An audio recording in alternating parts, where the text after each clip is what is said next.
Hai, Assalamualaikum warahmatullahi wabarakatuh. Kembali lagi bersama saya Yana Rahmadi dengan NIM C24012108. Saya dari kelompok 1 Biologi Perikanan dengan asisten Bang Supi Ulil Absor. Jadi kali ini kita membahas soal kebiasaan makan ikan dan makanan ikan. Jadi di materi kebiasaan makan ikan dan makanan ikan ini kita punya 6 aspek yang kita amati. Ada index of preponderance, ada luas relung itu untuk menilai keberagaman. Yang ketiga ada tumpang tindih, menilai kompetisi makanan. Yang keempat, panjang usus relatif.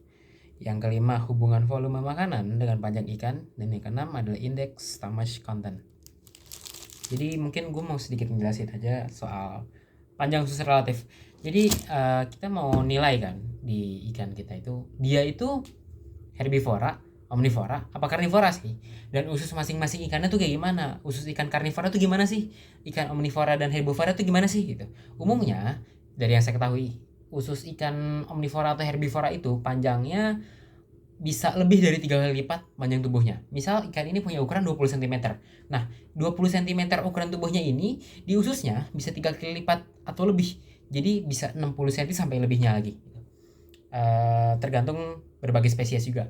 Nah, kalau ikan karnivora biasanya ususnya atau nggak sekedar ususnya, jalur pencernaannya itu pendek dengan sistem makan yang biasanya kalau ikan karnivora langsung ditelan ya gitu. Sedangkan kalau ikan herbivora atau omnivora biasanya kalau misalkan emang makan pelet dia diemut dulu, dihancurkan dulu. Kalau misalkan makan rumput-rumputan juga proses penghancuran seratnya itu lebih lama dibandingkan ikan karnivora mengolah makanannya. Mungkin ada enzim-enzim yang mempengaruhinya juga gitu.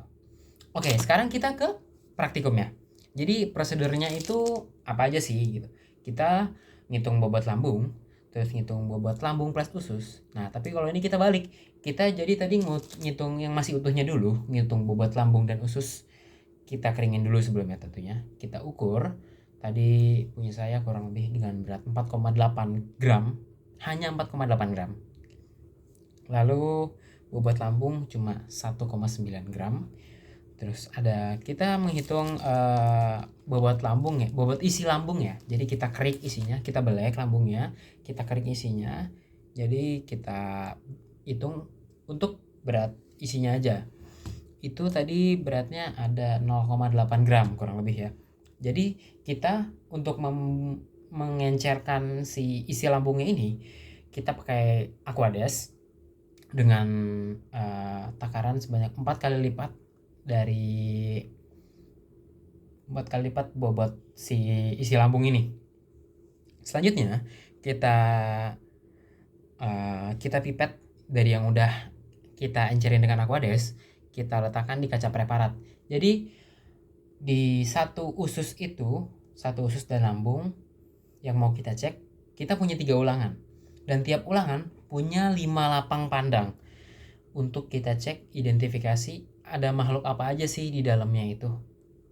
Jadi misal satu lambung nih, kita punya 3 ulangan. Jadi tadi kita mengelompokkannya per kelompok itu, satu kelompok besar dibagi-bagi jadi kelompok kecil, dan kelompok kecil isinya 3 orang.